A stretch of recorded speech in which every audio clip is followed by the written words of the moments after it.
इधर की तस्वीर में रोती विखलती अंजू देवी है, जिसके 3 बच्चे हैं, लेकिन अब उसका पति इस दुनिया में नहीं है। और इधर की तस्वीर में रोती विखलती लवकुश की पत्नी सीमा है, जिसके 2 बच्चे हैं, लेकिन लवकुश अब इस दुनिया में नहीं है। एक बात होती है कि आपसी जो रंजिश होती है वो कितनी खतरनाक होती है और किस तरीके से पूरे परिवार को उजाड़ कर रख देती है, आज की ये कहानी आपको बताएगी। 2022 की रंजिश 2025 में इतनी घातक साबित हुई कि एक साथ एक नहीं, 2 नहीं, बल्कि 3 जानें चली गई।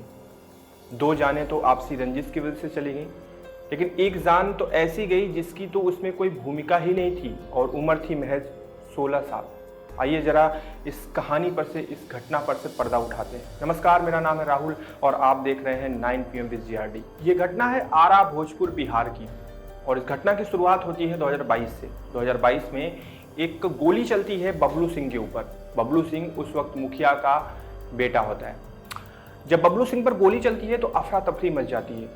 ये होता है कि गोली चलने की वजह क्या है, तो पता ये चलता है कि जो पंचायती योजनाएं हैं उसको लेकर बबलू सिंह में और 2 लड़के यानी कि लवकुश और राहुल में विवाद हो गया था, जिसके चलते ऐसा माना गया कि वो जो गोली चली बबलू सिंह के ऊपर वो शायद लवकुश और राहुल की वजह से ही चली। और यही मानकर ये नामजद भी हुए। गोली चलने के बाद इनके साथ कुछ लोग और नामजद हुए और इनको जेल भी हो गई। हालांकि बबलू सिंह सुरक्षित थे, गोली लगने के बावजूद भी वो सुरक्षित थे।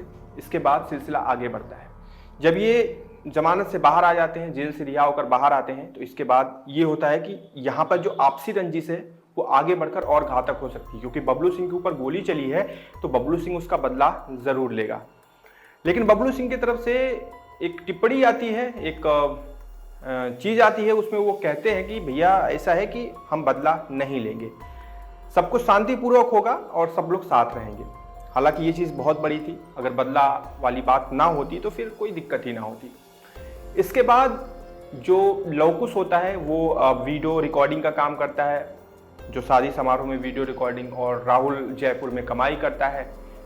2022 से चीज़ें सही चल रही थी।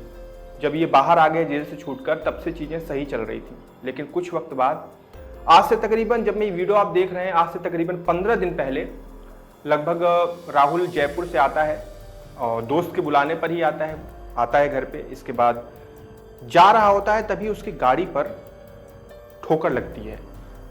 मतलब वो इतना घातक एक्सीडेंट था कि राहुल की जान जा सकती थी। राहुल समझ गया था कि उसके ऊपर कोई आत्मघाती हमला, ये एक्सीडेंट जानबूझ के करवाया गया है। जिसके बाद ऐसा लग रहा था कि आने वाले समय में कुछ हो सकता है, लेकिन कोई इतना नहीं सोचा था कि बहुत बड़ी चीज़ें हो जाएंगी। हालांकि फिर एक रात का समय होता है, राहुल घर से निकलता है बाहर, कहता है कि मैं जा रहा हूँ शादी समारोह में। फिर थोड़ी देर बाद लवकुश के नंबर पे फ़ोन आता है। उस वक्त लवकुश शादी समारोह में रिकॉर्डिंग कर रहा होता है। अब वो फ़ोन राहुल का था। राहुल कहता है कि लवकुश जल्दी से मेरे पास आ जाओ, कुछ लोगों ने मुझे घेर लिया है और ये लोग मुझे मार डालेंगे। ये बात सुनते ही राहुल सारी चीज़ छोड़ छाड़ के मतलब लवकुश सारी चीज़ छोड़ छाड़ के तुरंत राहुल के पास पहुंचता है। उस वक्त राहुल अपनी गाड़ी थार में बैठा होता है। उसी थार में जाकर लवकुश भी बैठ जाता है और बैठने के बाद ये लोग जैसे ही गाड़ी मुड़ाने की कोशिश करते हैं, वहां पर हमलावर हमला कर देते हैं और लगातार फायरिंग करते हैं।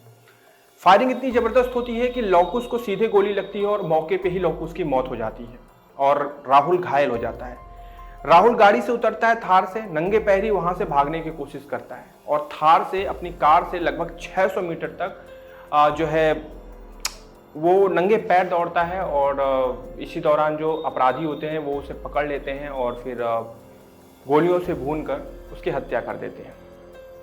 अब गोलियां चारों तरफ इतनी ज़्यादा चलती हैं कि चारों तरफ अफरा तफरी का माहौल मच जाता है। शादी समारोह था, लोग इधर उधर आगने भागने लगते हैं। बहुत से लोग घायल हो जाते हैं इस गोली के चलते। कई लोगों को छर्रे लगते हैं जिसकी वजह से वो घायल हो जाते हैं। उसी में एक अप्पू नाम का लड़का होता है जिसकी उम्र महज 16 साल होती है। उसे छर्रा और गोली दोनों लग जाती है। अस्पताल में उसका इलाज होता है, लेकिन इलाज के दौरान उसकी मौत हो जाती है। यानी कि इस फायरिंग में 1 नहीं, 2 नहीं, बल्कि 3 जानें चली जाती हैं और तीसरी जान बिना वजह की चली गई। जब ये होता है तो फिर माहौल बहुत ख़राब हो जाता है उस एरिया का। प्रशासन आती है, चारों तरफ जो है जांच पड़ताल शुरू होती है। परिवार के जो लोग होते हैं, ग्रामीण जो लोग होते हैं, वो तीनों शव को रख कर चक्का जाम कर देते हैं। कुछ देर बाद शवों से बदबू आने लगती है तो ये लोग परफ्यूम मारते हैं और मांग होती है कि भाई हमारी मांगे पूरी करो। फिर पता ये चलता है कि जो राहुल की पत्नी है अंजू, उसके 3 बेटे हैं, मतलब 3 बच्चे हैं, एक 5 साल का, एक 3 साल की बेटी और एक 2 साल की बेटी। और तो और वो 4 महीने की गर्भवती है, यानी कि चौथा बच्चा पेट में है। और उसके धरती पर आने से पहले उसके ऊपर से पिता का साया हट गया। और उसके बाद जब राहुल लौकुश की बात आती है तो उसके भी 2 बच्चे हैं, पत्नी सीमा और बड़ी बेटी 5 साल की है और बेटा महज 3 साल का है। तो देखा जाए तो टोटल 5 बच्चे ऐसे हैं जिनके ऊपर से पिता का साया हट गया।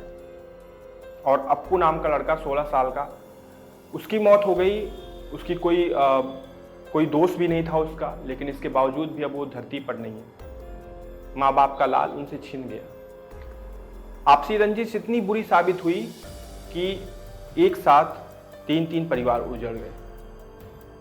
अब जरा इस चीज को जब सोच रहे हैं, इन तस्वीरों को देख रहे हैं, तो कलेजा फट जा रहा है ये सोचकर कि आपसी रंजिश में, गुस्से में लोग सब कुछ भूल जाते हैं। मानवता तो वो कब का कुचल कर आगे बढ़ चुके हैं, लेकिन वो ये भी नहीं सोचते कि सामने वाले इंसान का एक परिवार है, उसके पीछे लालन पालन करने के लिए वही इंसान है, लेकिन अब कौन करेगा। हालांकि इसके पीछे राजनीति भी शुरू हो चुकी है। नेता दल के लोग वहां पर पहुंचने लगे हैं, अपनी तरफ से सांत्वना दिला रहे हैं कि हम न्याय दिलाएंगे, अच्छा खासा मुआवजा दिलाएंगे। न्याय मिलेगा, मुआवजा मिलेगा, लेकिन वो शख्स तो नहीं मिलेगा ना। जब ऐसी घटनाएं सामने निकल कर आती है ना, तो कलेजा फट जाता है। मैंने सोचा कि वीडियो के माध्यम से आपसे बताऊं ये घटना, कि देखिए आपसी रंजिश कितनी खतरनाक हो सकती है। अपने पॉइंट ऑफ व्यू जरूर साझा करिएगा और ध्यान रखिएगा अपना। जय हिंद।